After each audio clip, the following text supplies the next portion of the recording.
आज IUPAC name की first class. मैं आपको टू द पॉइंट बताऊंगा जो आपको नोट करते चलना है। IUPAC नेम लिखने के लिए सबसे पहले हमें पता करना पड़ेगा IUPAC नेम होता क्या है। IUPAC एक इंडिया की संस्था है जिसने ऑर्गेनिक कंपाउंड के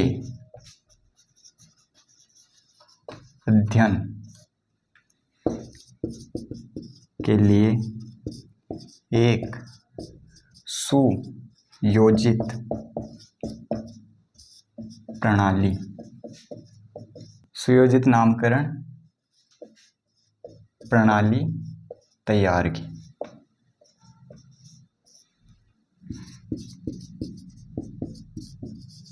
तो हम इसके बारे में अध्ययन करने वाले हैं। आपको मैं एक टेबल लिखवाता हूँ, आपको उसको लिखना है। यदि कंपाउंड में एक कार्बन हो तो उसके लिए हमें प्रयोग करना है मैथ। यदि कंपाउंड में दो कार्बन हो तो उसके लिए हमें प्रयोग करना है दिखाई दे, तो हमें लिखना है प्रोब। यदि कंपाउंड में चार कार्बन दिखाई दे तो हमें लिखना है ब्यूट। यदि कंपाउंड में 5 कार्बन दिखाई दे तो हमें लिखना है पेंट। यदि कंपाउंड में 6 कार्बन दिखाई दे तो हमें लिखना है हेक्स। यदि कंपाउंड में 7 कार्बन दिखाई दे तो हमें लिखना है सेप। यदि कंपाउंड में 8 कार्बन दिखाई दे तो हमें लिखना है ऑक्ट। यदि कंपाउंड में 9 कार्बन दिखाई दे तो हमें लिखना है नॉन। यदि कंपाउंड में 10 कार्बन दिखाई दे तो हमें लिखना है डेक। ये नोट कर लो पहले।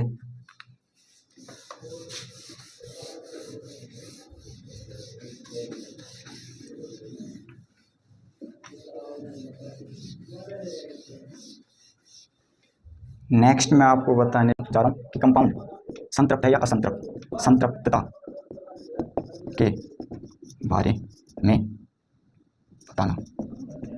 यदि आपको दो कार्बन के मध्य मात्र एक सिंगल बॉन्ड दिखाई दे तो कार्बन संतृप्त होगा एवं उसके लिए हमें प्रयोग करना है एन प्रयोग करना है उपसर्ग के रूप में। यदि कार्बन और कार्बन के बीच दो बॉन्ड दिखाई दे, उनके मध्य दो बॉन्ड दिखाई दे, डबल बॉन्ड दिखाई दे, तो वो कार्बन होता है असंतृप्त और उसके लिए हम प्रयोग करते हैं ईन, ये भी उपसर्ग के रूप में। यदि कार्बन और कार्बन के मध्य 3 बॉन्ड दिखाई दे तो वो कार्बन भी होता है असंतृप्त। ये नोट करो।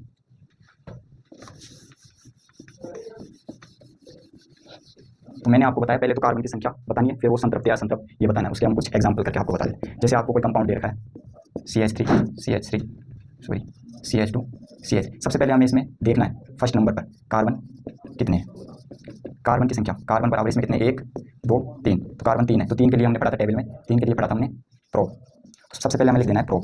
फिर मैंने बताया इसमें संतृप्तता देखनी है, तो इसमें भी सिंगल बॉन्ड, इसमें भी सिंगल बॉन्ड। तो ये कैसा यौगिक है, यह संतृप्त यौगिक, संतृप्त यौगिक है। तो कार्बन सिंगल बॉन्ड कार्बन में मैंने आपको लिखवाया था एन, तो एन का प्रयोग करना है उपसर्ग के रूप में। तो इसमें हमको कंपाउंड में एन का प्रयोग करना है उपसर्ग के रूप में, तो हम इधर कर देंगे एन, तो ये कंपाउंड का नेम हो जाएगा। Second example, next example CH3, CH2, CH और CH2। इसमें भी सबसे पहले हमें देखना है फर्स्ट प्रायोरिटी पर कार्बन कितने हैं। हमने कार्बन देखना है, तो इसमें कार्बन कितने 1 2 और 3, 3 कार्बन है। 3 कार्बन के लिए हमने पढ़ा था प्रोब। अब इसमें अपन को देखना है ये कार्बन संतृप्त है असंतृप्त। तो हमें C डबल बॉन्ड C दिखाई दे रहा है, तो ये कैसा यौगिक है, असंतृप्त यौगिक है। और असंतृप्त तो C डबल बॉन्ड C के लिए हमने प्रयोग किया था ईन, जो कि उपसर्ग के रूप में। तो सबसे पहले कार्बन के लिए लिखना है हमको प्रोब, फिर असंतृप्तता को बताने के लिए हमें प्रयोग करना है ईन, तो ये इसका नेम हो जाएगा। लेकिन इसमें दो बार कार्बन डबल बॉन्ड कार्बन दिखाई दे रहा है, तो इसके लिए हमें प्रयोग करना पड़ेगा डाई। तो इसके लिए हम करेंगे प्रोब ईन, लेकिन डाई कैंसिल कर दीजिए। तो नेक्स्ट एग्जांपल मैं बताता हूँ आपको CH2 डबल बॉन्ड CH2। तो इसमें अपन को कार्बन देखने, कार्बन कितने इसमें 1 और 2, 2 कार्बन है। 2 कार्बन के लिए हमें प्रयोग करना है एथ, और इसकी संतृप्तता देखनी है। तो ये यौगिक कैसा है, ये असंतृप्त है। और असंतृप्त कार्बन डबल बॉन्ड कार्बन के लिए हमने प्रयोग किया था ईन, उपसर्ग के रूप में। तो इसका नाम लिखेंगे, सबसे पहले एथ लिखेंगे, फिर उसके बाद में उपसर्ग लगा देंगे इन, तो इसका नाम हो जाएगा एथीन। नोट करो। नेक्स्ट एग्जांपल, कंपाउंड दे रखा है CH3 सबसे पहले कार्बन कितने हैं, कार्बन वही 1 2 कार्बन हमें प्रयोग करना है। CH3 सबसे पहले देखना है कार्बन, कार्बन कितने हैं इसमें 1 2 कार्बन, 2 कार्बन के लिए हमने प्रयोग किया था एथ। अब इसकी संतृप्तता देखना है, तो ये यौगिक कैसा है, ये असंतृप्त है, क्योंकि इसमें मिल रहा है C और इसके लिए हमने लिखाया था आइन, जो लिखवाया था उपसर्ग के रूप में, मतलब कि बाद में जुड़ता है ई थे। तो सबसे पहले हमने लिखना है उस कार्बन श्रृंखला, मतलब कि कार्बन कितने उसका नेम, फिर उसके लास्ट में जोड़ देना है उपसर्ग। तो उपसर्ग के रूप में हमें असंतृप्त यौगिक को दिखाना है, तो इसको लास्ट में आइन जोड़ दें।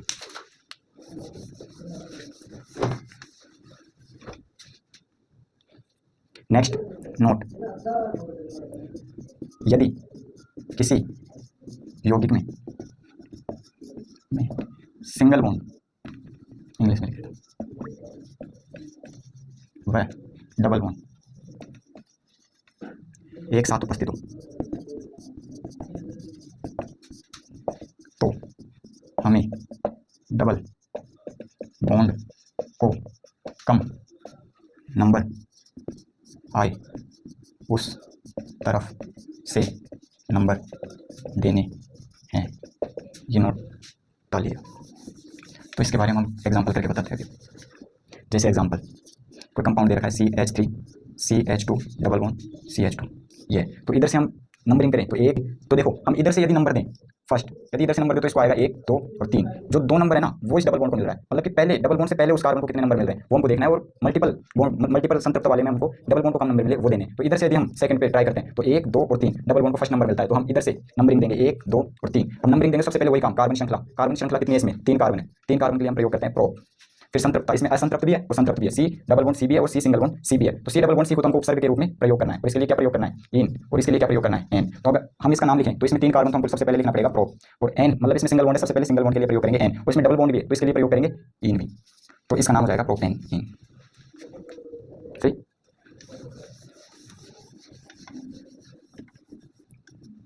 तो अब तक हमने जो पढ़ा उसके हम कुछ एग्जांपल कर लेते हैं। एक एग्जांपल मैं आपको देता हूँ CH3 CH2 CH2 CH2 CH3। तो इसको हमको सोल्व करने के लिए वही ट्रिक अपनानी है। सबसे पहले इसमें कार्बन कितने हैं, कार्बन काउंट करने हमको 1 2 3 4 5 कार्बन है, तो 5 कार्बन के लिए हमने क्या प्रयोग किया था, 5 कार्बन के लिए हमने प्रयोग किया था paint.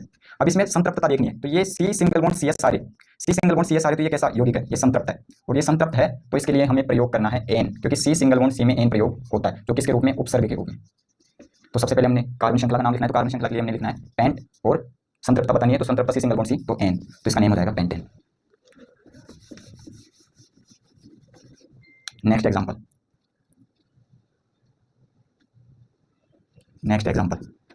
CH2 double bond CH2 CH double bond.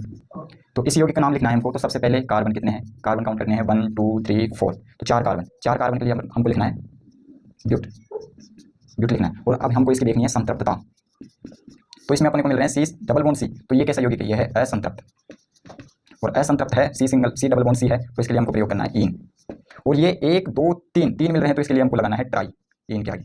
तो इस यौगिक का नाम लिखें सबसे पहले कार्बन श्रृंखला का नाम ब्यूट, और 3 डबल बॉन्ड मिल रहे हैं तो उसके लिए ट्राई, और दिखाना है असंतृप्त डबल बॉन्ड C, तो ब्यूट ट्राई इन इसका नाम है। Next example, mixed CH3 CH2 CH double bond CH CH2 CH3, इसका हमको नेम बताना है। तो इसमें सबसे पहले वही कार्बन कितने, कार्बन इसको 1 2 3 4 5 6 कार्बन है, 6 कार्बन के लिए हम क्या प्रयोग करते हैं, हेक्स हम प्रयोग करते हैं। और हमको इसमें C सिंगल बॉन्ड C दिख रहा है, तो ये कैसा यौगिक है, संतृप्त। और इसमें एक C डबल बॉन्ड C भी दिख रहा है, तो वो कैसा है संतृप्त। तो मैंने क्या कहा था कि डबल बॉन्ड को कम नंबर मिले, उधर से हमको काउंटिंग चालू करनी है 1 2 3 4, 3 नंबर मिल रहा है इधर से 1 2 3, इधर से 3, तो कोई सी भी दिशा से आप काउंटिंग कर सकते हो। तो इधर से हमने किया 1 2 3, 3 नंबर पे इन लगाना है हमको, और सारों में एन लगाना है। तो सबसे पहले कार्बन श्रृंखला लगाना है, तो हम लिखेंगे सबसे पहले हेक्स, फिर लिखेंगे C सिंगल बॉन्ड C संतृप्त है तो एन, क्योंकि C सिंगल बॉन्ड C के लिए हम लगाते हैं एन, और C डबल बॉन्ड C के लिए लगाते हैं इन। सबसे पहले एन, फिर हमको दिखाना है कौन से नंबर पर, तो 3 नंबर पर क्या है ई, तो ये इसका आयुपीएस नेम है। Next example CH2 CH3 CH3 CH2 C double bond लेते हैं, C double bond C CH2 CH3। अब इसका नेम देते हैं सबसे पहले कार्बन श्रृंखला, कार्बन 1 2 3 4 5 6 कार्बन प्रयोग करते हैं हेक्स। अब देखना संतृप्त इसमें सिंगल बॉन्ड मिला है, यौगिक संतृप्त है, और कुछ जगह इसमें C डबल बॉन्ड मिला है, यौगिक असंतृप्त है। तो C सिंगल बॉन्ड C लगाते हैं, और C डबल बॉन्ड C लगाते हैं आइन। सबसे पहले कार्बन श्रृंखला लगाते हैं हेक्स, और इसमें डबल बॉन्ड 1 2 3 दोनों समान मिला है, तो हेक्स, और सबसे पहले यौगिक असंतृप्त है, और फिर हम यौगिक तीसरी पोजीशन पे असंतृप्त है, इसका नाम हो जाएगा हेक्सेंटियम। हमने आईपीएस नेम का कुछ पार्ट बेसिक पार्ट में दिया है, तो हम अब लेते हैं single part common name. Common name of compound. सबसे पहले हमने इसमें लिखा कि एक कार्बन ग्रुप में 2 कार्बन ग्रुप है 3 कार्बन ग्रुप है तो 4 कार्बन ग्रुप 5 कार्बन ग्रुप है, इसमें हम पहले सबसे पहले नहीं, लेकिन इसमें अलग तरीके से तो एक कार्बन आपको दिखाई तो उसके लिए हम लिखना है फॉल। ये दिखाई दे तो उसके लिए लिखना है हमको ब्यूटायर। इतना ही हमसे पूछा जाता है तो आप ये नोट करें।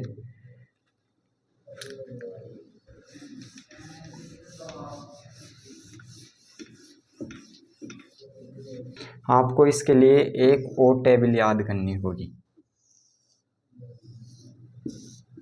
उसमें तो हमने संतृप्त असंतृप्त की बात की थी, लेकिन इसमें सबसे पहले एक टेबल लिखा रहा हूँ आपको। यदि आपको C डबल बॉन्ड OH ये दिखाई दे तो आपको उपसर्ग के रूप में लगाना है एक एसिड। ये क्रम वाइज आपको याद करनी पड़ेगी। फर्स्ट पोजीशन पे आपको इसको ही देखना पड़ेगा। सेकंड पे यदि आपको C डबल बॉन्ड H दिखाई दे तो इसके लिए आपको लगाना है एल्डिहाइड। यदि आपको C डबल बॉन्ड O फिर खाली वैलेंस दिखाई दे तो इसके लिए आपको लगाना है नॉन। यदि आपको OH दिखाई दे तो इसके लिए आपको लगाना है एल्कोहल। यदि आपको इतना ही पूछेगा तो आप ये नोट करें।